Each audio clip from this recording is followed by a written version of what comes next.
satu bisnis yang dimana nilai kerugian yang saya harus tanggung itu tidak tanggung-tanggung ya, di atas 3 miliar, ya kurang lebih 3M lah. Nah, berangkat dari pengalaman itu, saya jauh lebih hati-hati ya. Nah, mungkin menjadi pertanyaan, apakah waktu saya mengalami kejadian di 2019 karena saya kurang hati-hati? Sebenarnya tidak, ya. Jadi saya sebenarnya salah satu yang cukup hati-hati, ya, cukup hati-hati ketika menjalankan bisnis apapun. Saya research dengan riset yang cukup mendalam, ya. Tetapi dari hasil riset itu pun kenyataannya masih bisa dicurangin, ya. Nah, pengalaman itu membuat saya untuk jauh lebih ekstra hati-hati, ya. Di September 2020 saya diperkenalkan Nagaya dan waktu itu langsung jumpa juga dengan Pak Yohanes Chandra, ya. Ketika beliau presentasi tentang Nagaya dari awal sampai akhir, karena saya ini background orang IT, saya lebih dari 10 tahun juga sempat jadi programmer di kota Surabaya, dan ada banyak perusahaan juga yang pakai jasa saya untuk buat program untuk perusahaan mereka. Ya, jadi ketika Pak John menyampaikan konsep tentang Nagaya, buat saya ini sesuatu yang luar biasa. Ya, karena ketika pertama kali kemunculan Bitcoin di 2008, itu saya sudah ikuti, dan buat saya Bitcoin itu hanya omong kosong, ya, sebab tidak ada underlying, tidak ada legalitas, termasuk siapa Satoshi Nakamoto juga sampai detik ini masih misterius, tidak jelas. Jadi kalau ada sesuatu kita mau komplain kemana, tidak jelas, ya. Hanya satu yang memang menjadikan Bitcoin itu sesuatu yang ya walaupun saya skeptis, tetapi saya harus akui ya, teknologinya yang dia pakai blockchain, ya, dengan ada kriptografi juga di sana, menggunakan konsep atau teknologi kriptografi, ya, dengan sistem blockchain yang tidak bisa diretas, ya. Itu saja yang saya akui bahwa memang Bitcoin menggunakan teknologi yang luar biasa, ya. Tapi secara konsep bisnis, buat saya nggak masuk akal bahwa dia bisa punya nilai di masa depan. Dan jika nanti dia punya nilai pun, saya salah satu yang tetap meyakini dia akan bubble, ya. Dan hari ini terbukti Bitcoin itu punya tingkat volatilitas yang begitu ekstrim, ya. Bayangkan saja mereka yang beli di bulan November di harga 900 juta. Hari ini, ya, itu di 68.000 US dollar. Hari ini harga Bitcoin itu diayun di harga sekitar 42 ribuan, ya. Bahkan beberapa hari yang lalu itu sempat turun di bawah 40 ribu, ya. Jadi volatilitas yang membuat saya pribadi nggak nyaman, ya. Jadi hari ini pun saya belum pernah beli yang namanya Bitcoin dan tidak akan pernah untuk beli Bitcoin, ya. Tapi sebaliknya ketika disampaikan konsep tentang Nagaya, saya secara terus terang saya bilang kepada Pak Yohanes waktu itu, saya bilang seandainya Bitcoin di 2008 itu mereka bangun dengan konsep seperti ini, sudah dari 2008 saya pasti beli Bitcoin, ya. Waktu itu Bitcoin masih 1 sen dolar, rupiahnya kurang lebih di 150 rupiah saja. Itu di 2008 akhir, ya. Nah, tapi karena konsep Bitcoin tidak seperti Nagaya, itu sebabnya saya tolak Bitcoin, ya. Nah, secara konsep, Bapak Ibu, saya tidak ada keberatan dengan Nagaya, ya. Saya merasa bahwa ini adalah konsep kripto aset yang menjanjikan di masa depan. Ya, kalau semua roadmap yang dirancang, dipersiapkan Nagaya itu benar-benar dieksekusi dengan benar, dengan baik, maka saya yakin potensi Nagaya itu bahkan akan melampaui potensi yang pernah dicapai oleh Bitcoin. Ya, Bitcoin, the mother of crypto asset. Tidak heran hari ini walaupun dia koin angin yang tidak punya fundamental, tidak punya underlying, tapi dia menjadi tolak ukur sekarang ya buat kripto-kripto yang lain. Ya, tetapi buat saya ketika dibandingkan dengan Nagaya, maka Nagaya di kemudian hari punya potensi yang akan melampaui potensi yang bisa dicapai oleh Bitcoin. Kenapa? Ya, karena terlalu banyak hal yang baik yang dimiliki di Nagaya dan tidak dimiliki di Bitcoin. Ya, salah satunya tadi sudah disampaikan oleh Pak Beni dan kawan-kawan. Ya, di Nagaya kita punya emas, ya, backup emas yang bahkan bisa beranak, emasnya bisa bertambah dari waktu ke waktu. Kenapa bisa bertambah? Kita tahu karena Nagaya menjalankan proyek real, ya, yang diproyeksikan setiap tahun, ya, harapannya ada minimal ada satu proyek baru yang bertambah.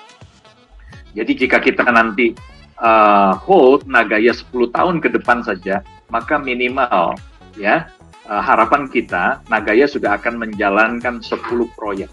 Dan itu artinya emas yang membackup Nagaya itu 10 kali setiap bulan bertambah.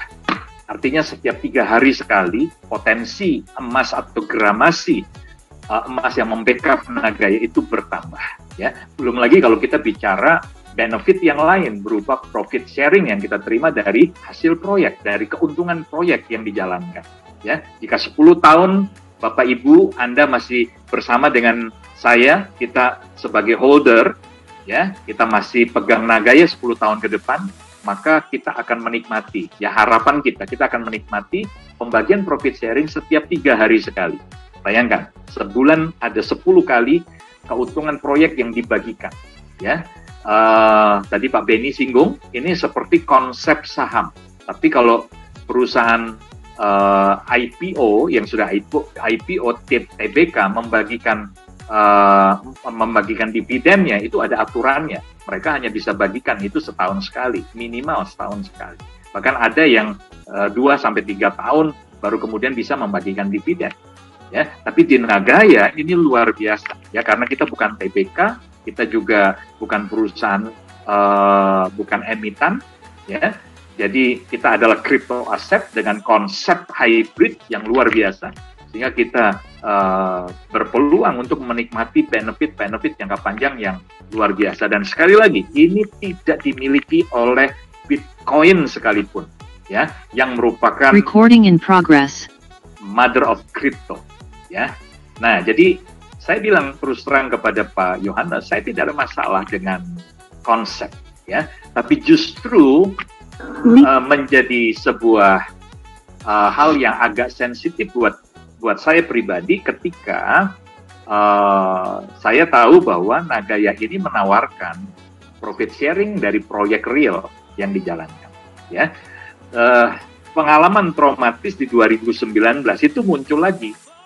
Kenapa? Karena saya mengalami kehilangan, ya, dalam jumlah besar, hampir 3 miliar dari perusahaan yang terdahulu itu justru karena ada iming-iming, ya, sekali lagi ya saya pakai kata iming-iming. Iming-iming ada proyek real yang dijalankan, ya, ada proyek dan itu juga proyek berhubungan dengan tambang, ya, ada berhubungan dengan tambang biji besi, yang ternyata justru itu menjadi sebuah trap, ya, menjadi jebakan. Ya, di mana bukan cuma saya, tapi banyak sekali investor yang terjebak untuk invest lebih besar lagi. Ya, itu hanya 2 bulan, Bapak Ibu. Jadi ketika proyek itu disampaikan, kita tergoda untuk invest lebih besar lagi. 2 bulan kemudian scam. Ya, perusahaannya kabur dan tidak bertanggung jawab sampai hari. Ya, jadi itu seperti mengingatkan memori 1 tahun yang silam, Ya, karena ingat saya diperkenalkan, saya ketemu Pak John itu September 2020. Nah, peristiwa scam itu Juni 2019. Ya, jadi saya bilang kepada Pak John, cuma satu saja Pak, saya justru karena ada istilahnya ada proyek tambang ini, itu pengalaman traumatis itu muncul lagi. Nah, saya minta waktu kepada beliau untuk saya memvalidasi semua. Ya. Nah, waktu itu saya daftar langsung, saya buka akun, karena tidak ada keharusan, buka akun di Nagaya, langsung beli Nagaya saat itu, dan saya butuh waktu 1 bulan untuk memvalidasi semua izin, ya, termasuk legalitas Nagaya yang terdaftar katanya di Singapura, ya. Nah, itu tidak terlalu sulit, ya, tidak terlalu sulit untuk memvalidasi, memverifikasi semua legalitas, ya, karena itu semua mudah sekali didapatkan, ya, dari website pemerintah Singapura. Kemudian bahkan terkait proyek di Indonesia yang katanya ada proyek nikel, ya, Nagaya joint operation dengan sebuah perusahaan tambang di Kolaka, Sulawesi Tenggara, ya. Nah, saya minta namanya dari Pak Yohanes. Kemudian saya cek di websitenya Kementerian ESDM, ya, Minerba ESDM, dan izin IUP-nya semuanya terbuka, direksi semuanya terbuka, ya, dan dari Kementerian ESDM websitenya saya tahu bahwa perusahaan tambang sebagai pemilik IUP, izin tambang ini, izinnya itu hidup, ya, aktif sampai dengan September 2029. Nah, saat ini kita di 2022, ya. Pertama kali menerima izin itu di 2009, ya, dan sudah diperpanjang di 2019, ya. Ini setiap 10 tahun rupanya perpanjangan, ya, untuk izin tambang, ya. Nama perusahaan tambangnya adalah PT Akarmas Internasional, ya. Dan kemudian ada beberapa data lagi, jadi nggak cuma berhenti di sana, ada beberapa data lagi termasuk Nagaya sendiri kerjasama joint operation B2B dengan Akarmas ini menggunakan bendera apa? Karena tidak mungkin menggunakan perusahaan dengan bendera Nagaya Technologies Private Limited, ya, karena ini perusahaan dianggap perusahaan asing, ya, perusahaan dari Singapura. Tidak mungkin B2B antara Nagaya Technologies dengan Akarmas. Harus ada entitas dari Nagaya yang mewakili Nagaya yang terdaftar di Indonesia. Dan itu pun saya dapatkan nama perusahaannya. Lalu kemudian saya cek juga di Dirjen AHU, ya, Kemenkumham, semuanya terbuka, ya, tidak ada yang tidak bisa dilacak, ya, tidak ada yang semuanya bisa divalidasi. Nah, sampai yang paling sulit adalah semua perizinan semuanya terdaftar, legalitas ada, ya, orang-orang atau manajemennya juga yang saya jumpai dengan yang terdaftar di sana semuanya sama. Tetapi apa yang bisa membuktikan bahwa khususnya PT Akarmas Internasional itu masih beroperasi, ya, masih ada produksi dan kemudian mereka jual kemana? Ya, sementara keran ekspor untuk nikel itu kita semua tahu, ya, sudah ditutup oleh pemerintah Indonesia, ya, khususnya di 2021 itu sudah ditutup keran ekspor nikel dalam bentuk raw material, ya, harus minimal setengah jadi. Nah, apa yang bisa membuktikan bahwa perusahaan ini masih nampak? Nah, singkat cerita, ya, teman-teman, Bapak Ibu, singkat cerita, saya mencari pihak ketiga, ya, pihak ketiga yang tidak ada hubungannya dengan Akarmas dan tidak ada hubungannya dengan Nagaya.